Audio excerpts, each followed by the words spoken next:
we always think that pediatric anesthesia is a difficult branch, but it is not like that. It is said that the provision of safe anesthesia for pediatric patients depends on a clear understanding of the physiology, pharmacology, and psychological difference between children and adults. If you know about this, it is very easy. It is as easy as adult anesthesia if you learn about this. There are certain problems in pediatric anesthesia like perioperative problem, intraoperative problem, and postoperative problem. Perioperative problem like common cold, URTI, reactive airway disease, premature or ex-premature child, fasting guidelines, anxiety relief, and venous access. Intraoperative, we are always worried about induction and securing airway in pediatric patient. Monitoring is important in pediatric patient, and IV fluid management is also important. Postoperative problems like laryngosputum, nausea, vomiting, and pain management. We will discuss all these one by one. First and most important is common cold or upper respiratory tract infection. Since our PG days, we know that in pediatric patient, if patient comes with URTI or common cold, we have to postpone the case. Can we do this in all these patients? I will say no. Why? Because the every 3-year-old child gets a cold every 3 weeks. So if we start postponing these cases, how can we do plan surgery in a pediatric patient? Because we have to postpone URTI case at least for 4 to 6 weeks if we do document it is URTI. If we postpone it for 1 week or 2 weeks, there is no advantage. So when we should cancel the surgery if child is systematically unwell, if temperature is more than 38.5 degrees Celsius or 101 degree Fahrenheit. On examination, if you find grafts or ronchi in chest or ear discharge, then we have to think of postponing the case. And if parents are not willing, then we have to postpone the case. In the era of internet and all this, parents know about URTI and sometimes they say, my child has URTI, will you give anesthesia to this child? Then it is better to postpone the patient. So what are the signs and symptoms of upper respiratory tract infection? There might be mild sore or sweaty throat, mild malaise, sneezing, rhinorrhea, nasal congestion or stuffiness, non-productive cough, fever higher than 101 fever degree Fahrenheit, or meningitis. If 3 of these symptoms are present, then we have to postpone the case.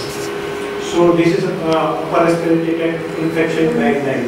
If it is emergency, then we have to proceed. If child has systemic symptom, we have to postpone for 4 to 6 weeks. This clearly written here, 4 to 6 weeks. If systemic symptom is there and we want to go for surgery, then we have to avoid GI if possible. Endotracheal intubation should be avoided. We should do surgery under some regional anesthesia or under LMA if we want to go for surgery. So what are the risk factors for respiratory complication in patient with URTI? If patient have reactive airway disease, then there are chances of complication. If child's parents are doing smoking and they are exposed to passive smoking, then there are higher chances of respiratory tract complication in patient with URTI. If child has nasal congestion with copious secretion and surgery is airway surgery, then higher chances of complication. History of prematurity and the requirement of endotracheal intubation will lead to higher chances of complication. So if you go for such anesthesia in this patient, what will happen? There will be no increased risk of long-term outcome. There is no difference in long-term outcome, but there are chances of laryngospasm, bronchospasm, and perioperative hypoxemia. So our adrenaline secretion will be high if we go for anesthesia in these patients. So if at all we require to manage this patient, how will we manage? We have to avoid intubation if possible. Why? because chances of bronchospasm is 0 versus 1.2% when we compare LMA to endotracheal tube. So it is better to do surgery with LMA or IGL, whatever you like, when we are doing upper respiratory tract infection child. Intubation, if child requires intubation, then we should do intubation in deep plane of anesthesia. If we intubate the child in lateral plane of anesthesia, there are higher chances of perioperative or bronchospasm. We should use one size for endotracheal tube. Suppose child requires 4 size tube, we have to use 3.5 size tube, because there are chances of edema in this patient, edema of airway. And if we use tight fitting tube, then there will be increase in edema and there are higher chances of complication. Intubation should be done. Humidification of the basis is important. Lococorticosteroid should be given if required. Suction should be done after intubation and before extubation. This is very important in URTA patient. If we don't do suction before extubation, then there will be secretion in oral cavity and it will lead to laryngospasm and bronchospasm.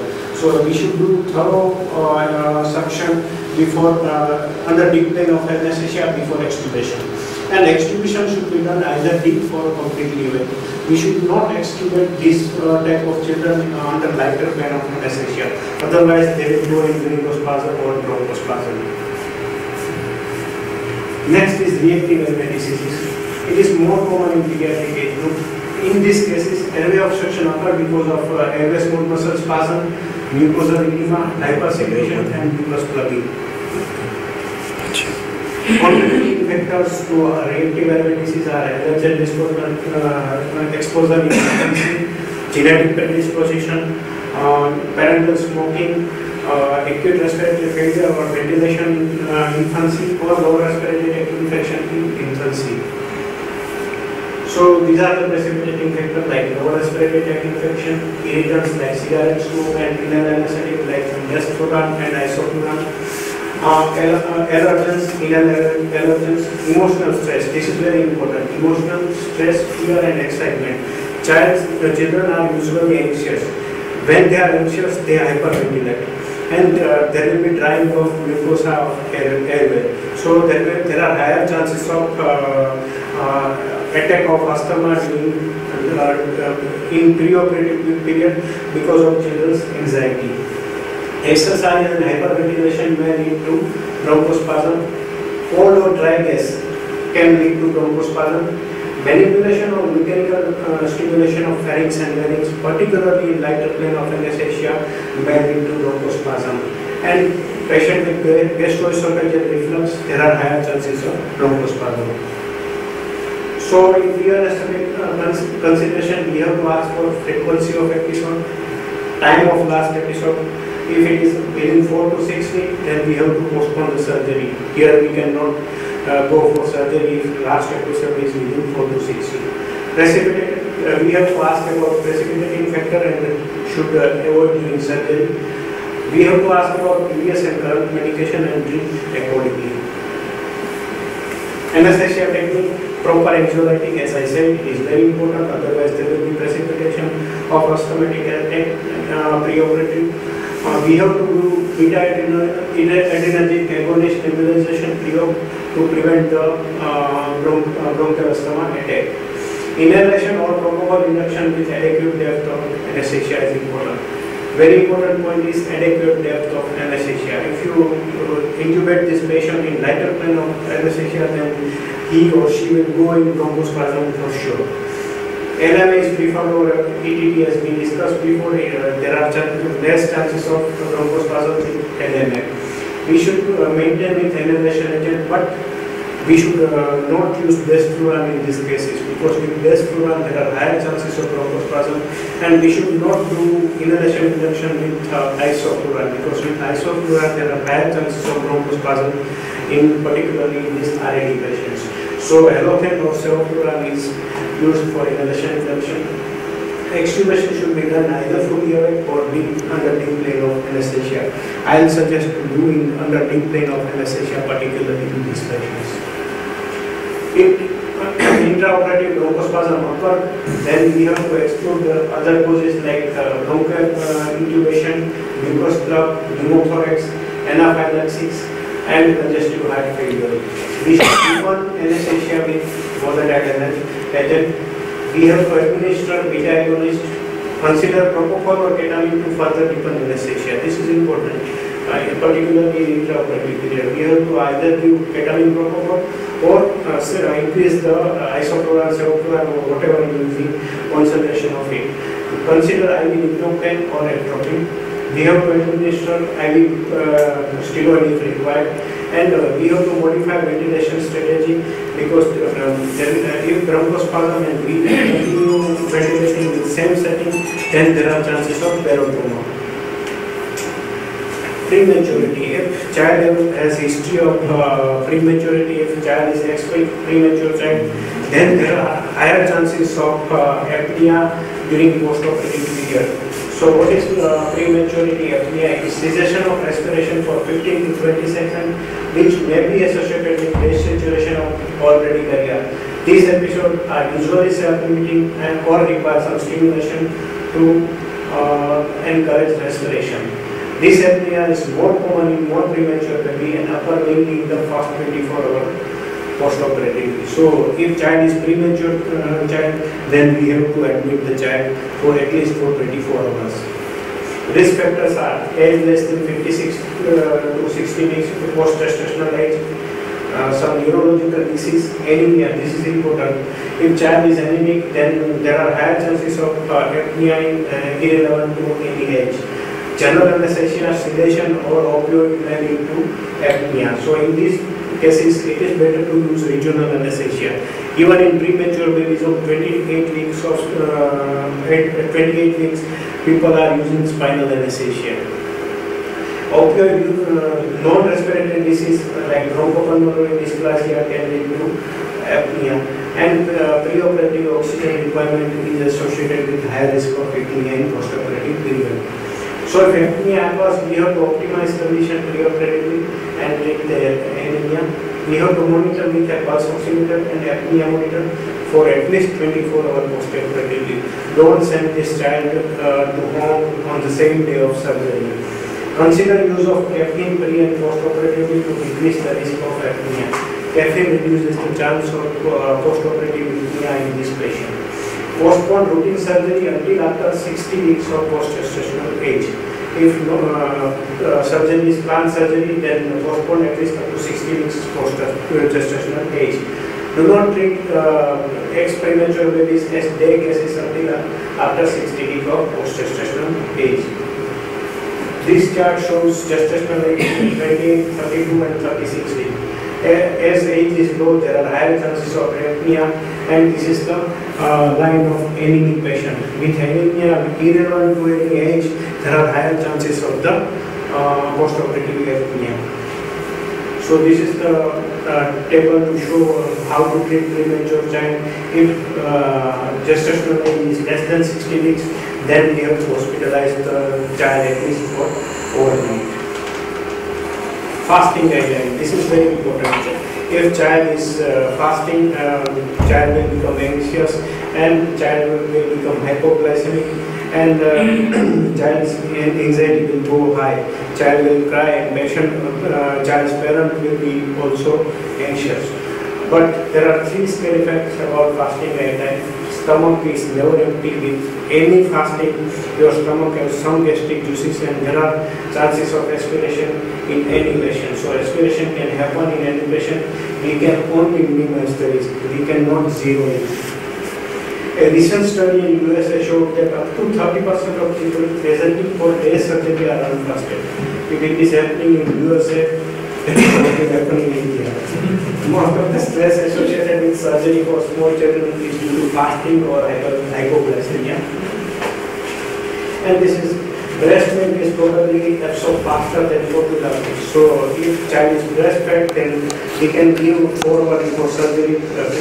And if it is child is on formula milk, then we have to make him NPM for 6 hours. Most benefit 3 to 4 hours. So Royal Children Hospital have given some guidelines like no milk, food, lollies or chewing gum before 6 hours of surgery. We can give clear food up to 2 hours before surgery. clear fluid means water or some lemon juice like that. For children less than 6 months of age, breastfeeding is allowed up to 4 hours before surgery and formula milk before 6 hours of surgery. So there is formula 2, 4, 6, 8. 2 is for clear fluid, 4 is for breast milk, 6 is for formula milk, and 8 for solid food. Anxiety. We think that children don't get anxious, but they are getting very much anxious. So very important is parental presence. Particularly in our setup, we can ask the parent to stay at the time of induction. But we have to explain the procedure to parent. Otherwise, they will fall down in our OT, and we have to manage parent instead of child. So, and another important point is anesthetists must be willing for this. Sometimes anesthetists are not comfortable when parents are present. Then we should not allow them. These are the various techniques used to reduce the anxiety in pediatric patients. They take the child into the OT on the previous day of surgery.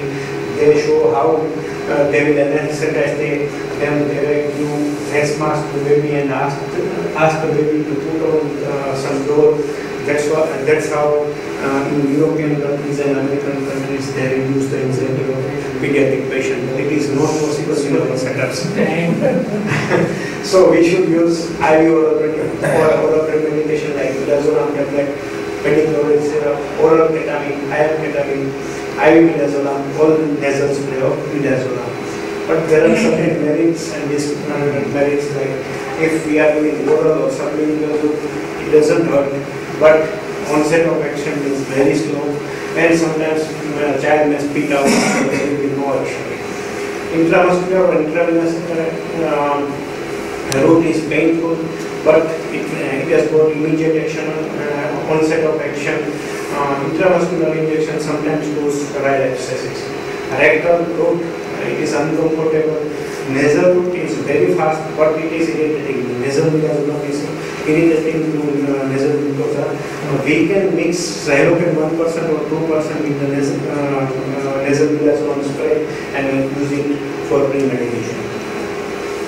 Venous access, there are various techniques, like we can take it away or after local application of IMLA or after IM ketamine or after inhalation induction.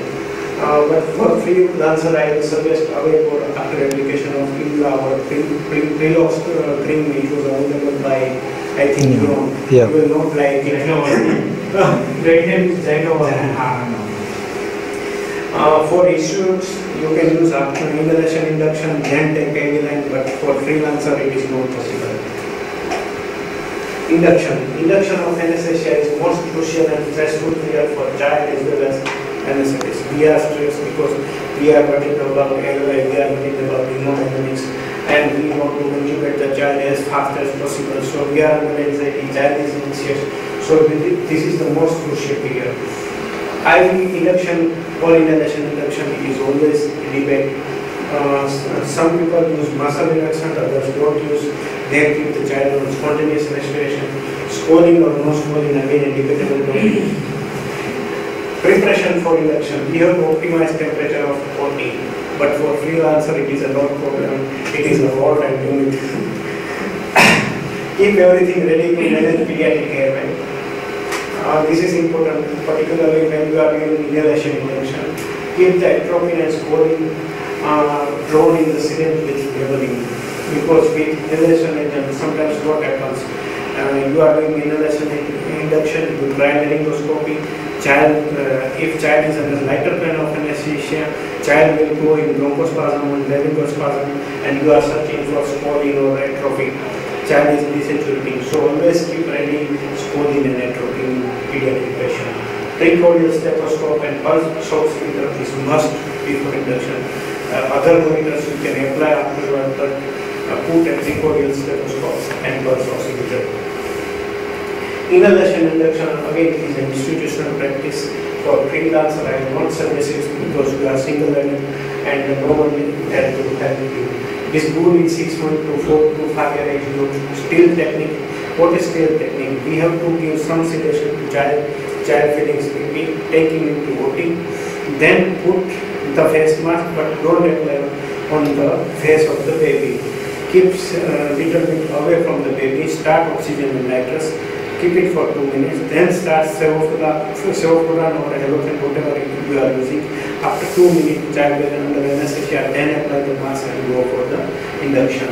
So child will not get up, come out of your sedation.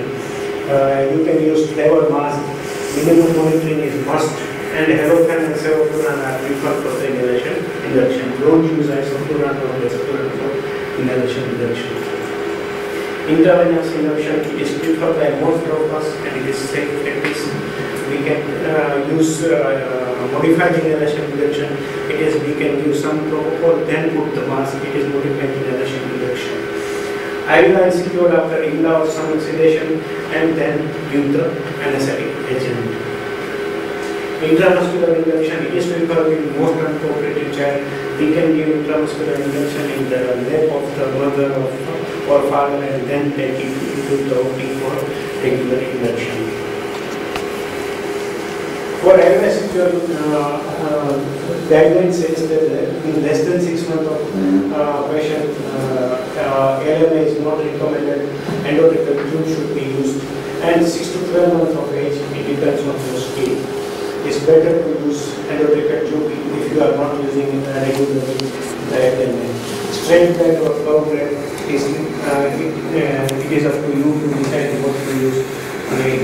It depends on your choice. This is theoretical part. Internal diameter of endotracheal tube, recommended size of the endoscope, and distance flow. It is available in all textbooks. Now, cup tube over uncup tube. This is again an issue. Previously, we were taught that we should use uncup tube in particularly in small child. But what happens if when we are using uncup tube?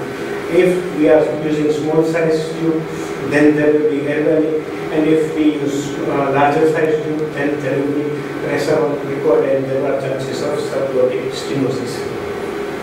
So what happens if we use undersized tube? There will be accurate monitoring. If you are monitoring ETCO2, it will show wrong values. There are higher risk of aspiration because there is no puff, and if you are using smaller size tube.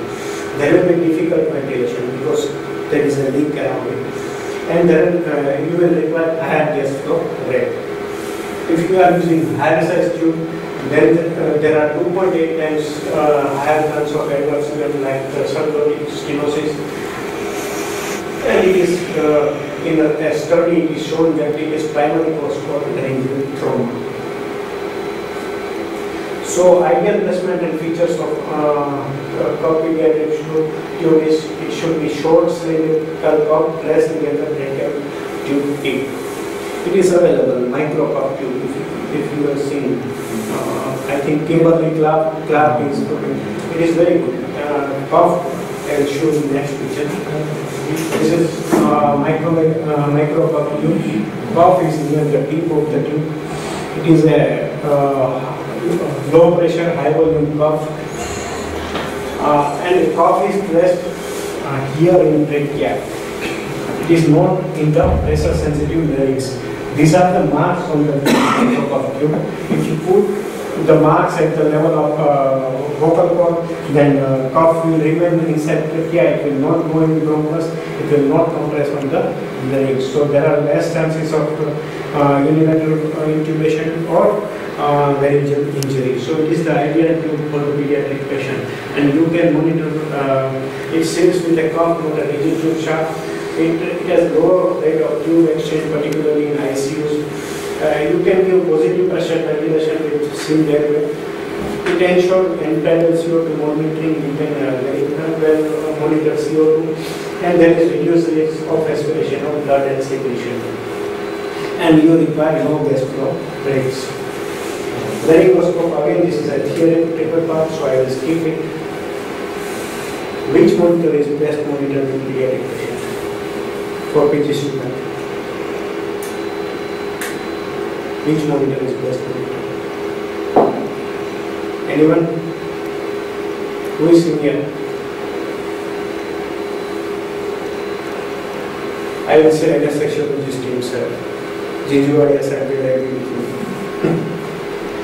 because what happens in pediatric patient, if you are on the head of the patient, you can monitor blood loss, you can watch for the respiration, you can watch for the capillary infilling, and all the things you can monitor in the pediatric patient with just by your eyes.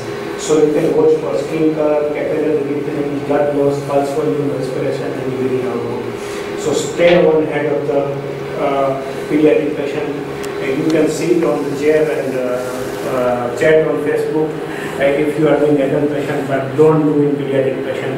Stay there with child. Second best is precordial stethoscope. It gives lot of information like we can hear heart sound, respiration, any cracks or bronchi.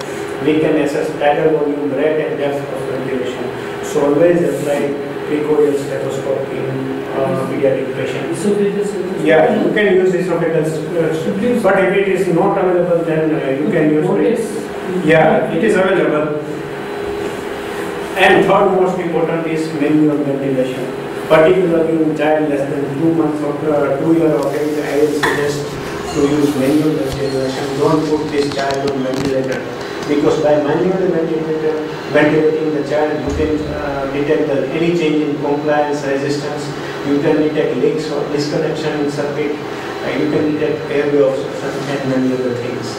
So most important is, and anesthesia, second important is precordial stethoscope, and third important is manual ventilation.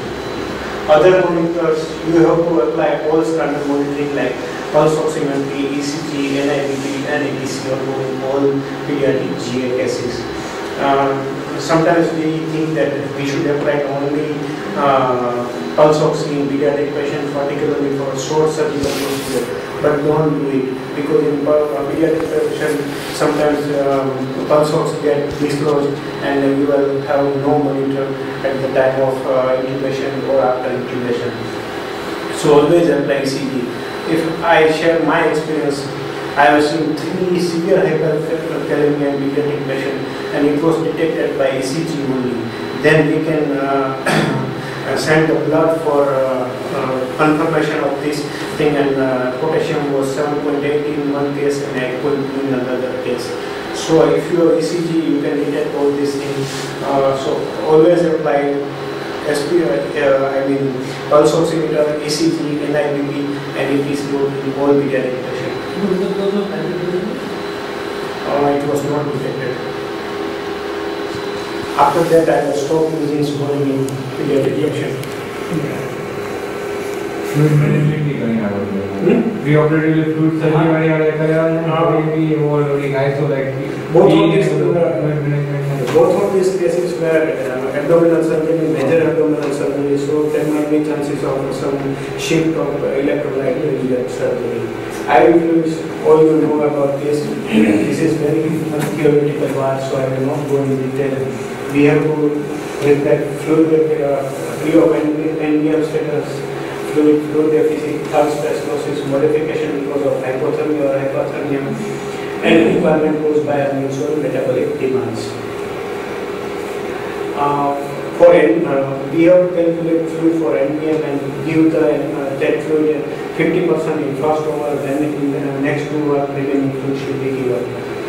For surgical procedure, there are variations. For minor surgery, you have to give 1 ml per kg per hour, and for major surgery, you have to give up to 50 to 20 ml per kg per hour in a major surgery. Thermal regulation. This is very important. Childs are more prone to hypothermia. You all know that, because child surface area, if you compare it with body weight, is very large. In neonates, 20% of the surface area is by head. So we should cover the child properly in pediatric patient, and we should maintain the operation room theatre. Otherwise, what happens? Hypothermia may lead to delayed development from anesthesia, cardiac irritability, respiratory depression, increased pulmonary vascular resistance, altered drug response, and in severe hypothermia, there are chances of cardiac arrest also. So this is how Heat loss occurs in all patients. It is by conduction, evaporation, convection, and radiation. I will not go in detail. Radiation is important. It is the most important cause of hypothermia. So we have to maintain the temperature of operation theatre. This is again in human being. There is very narrow range where temperature is maintained.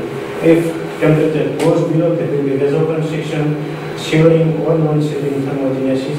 If there is temperature is raised, then there will be vasodilatation and sweating. But in anesthesia, this range is very wide. So there are higher chances of hypothermia during anesthesia.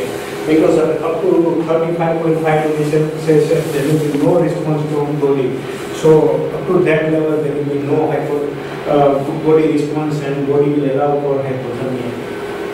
This is how we can prevent hypothermia in pediatric patients. We have to cover the child properly. We should use this warm mask. We can use fluid warm mask also. Extubation is very important. We should. There are various methods like awakened extubation or underneath anesthesia. In reactive emergencies, as I said earlier, it is better to extubate the child under the plane of anesthesia. But in a patient with full stomach, gastroesophageal reflux disease, and iron firing, our extubation is desirable. Some important points: always empty the stomach with feeding tube in pediatric patients, because if you don't empty the stomach, then there are chances of reflux, and it will lead to bronchospasm or varicospasm. Another problem is stomach is distended; it will push the diaphragm upward, and child's ventilation is deranged because of this enlarged stomach. So always empty the stomach in pediatric patient, and give auto-aeration with high air pressure before extubation, because it will give some time if at all varicospasm occurs. Varicospasm. To prevent varicospasm, we have to extubate the child under deep plane of anesthesia or Paediatric. If at all it occurs, then we should give 100% oxygen by mask with emergency oxygen. We have to apply the mask tightly and then press the emergency button. It will most of the time it will relieve the varicospasm. If it is not relieved, give small dose of scoring and do mask ventilation. If mask ventilation is not possible, then we have to reactivate the patient. Nausea and vomiting, it is not very common in infants, but it is common in age more than 3 years.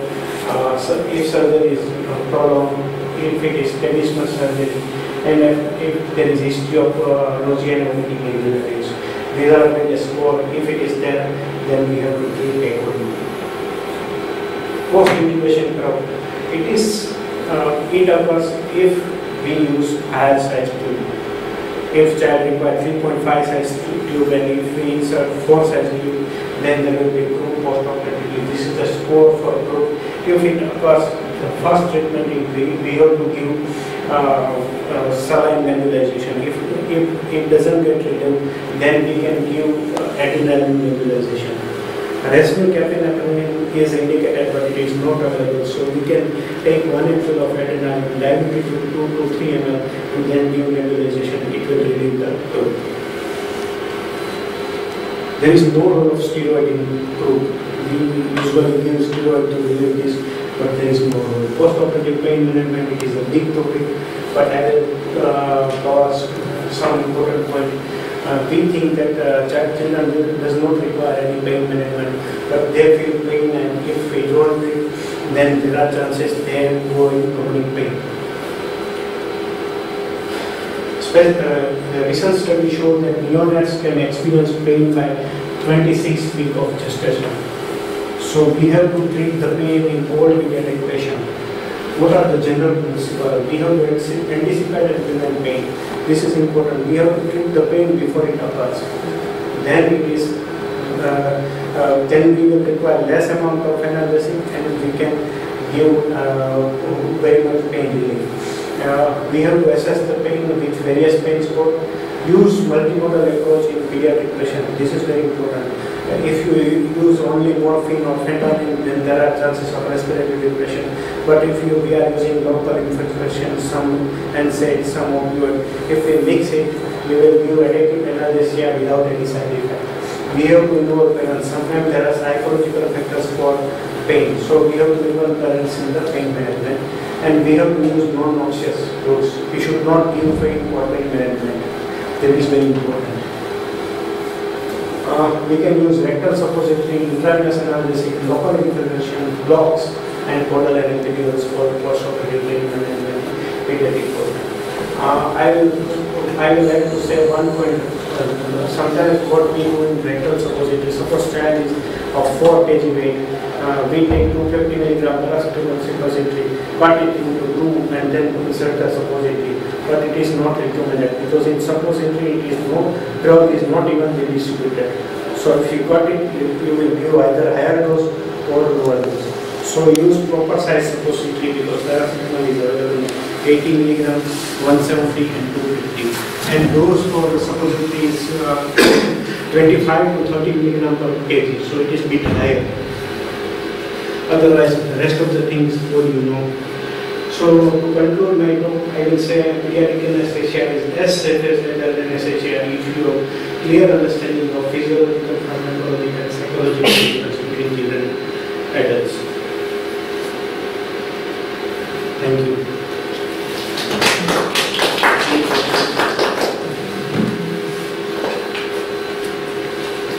What is preferred fluid for maintenance?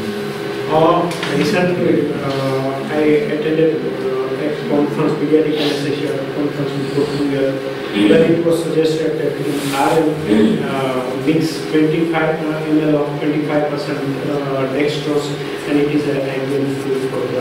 We have to make fluid. Yeah. We don't have any ideal fluid. Otherwise, it is recommended that we have to use combination of RL and dextrose plus half cent. Half percent is only 0.45. It's not available. So in India, RL plus 25 and 25%. Why not simple normal saline? We can use it. I am using dextrose is not necessary in for pediatric patients. Dextrose with maintenance. No, maintenance is okay. But the replacement. In routine surgery like hernia, I will suggest use DNS, nothing else. Hyperglycemia नहीं करता हूँ। ना